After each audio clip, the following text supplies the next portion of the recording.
External break. Roger, completed.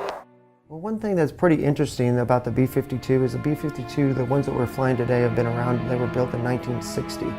So if you look at the B-52 and how long it's been in service, it's one of the longest lasting airplanes in the U.S. inventory at this time. And one thing that I think is interesting about the B-52 is many different generations have flown this aircraft. My father flew the B-52, now I've flown the B-52 for about 18 years. So there's many different stories like that where different generations have flown the same aircraft over and over again. Well, on Andersen, the B-52's mission is to provide stability to the Pacific AOR. And it does this basically in two different ways. One is it provides stability by deterrence of any potential adversaries, and the other way that it provides stability is it also reassures our allies that if they should meet any aggression from these potential adversaries, that we would be there to respond quickly and decisively.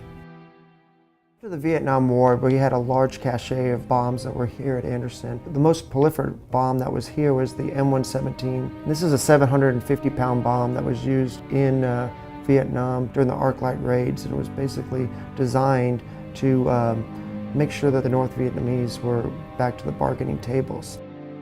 After the Vietnam War ended, those weapons were still here, and they're 1970s type weapon. And so they've been dropped for the last 30 years or so on a range up here north of the island. And last year they dropped the last of those weapons. So it was a good history marker from 30 years ago all the way up until now to drop the last weapons.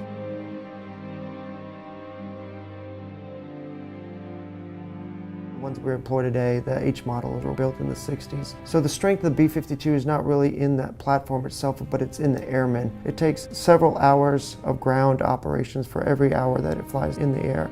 So when they're flying long duration sorties, the aircrew flies a 20-hour sortie, for example. When they land, it would take well over 20 hours to get that B-52 ready to fly again. It is on the airmen and the maintenance crews to make sure that they keep this aircraft still viable today as it was throughout history.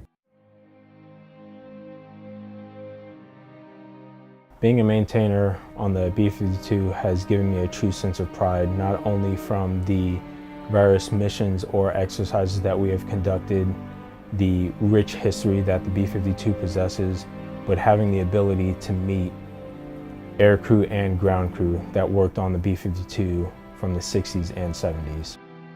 The B-52 has definitely left a historical mark here on Andersen.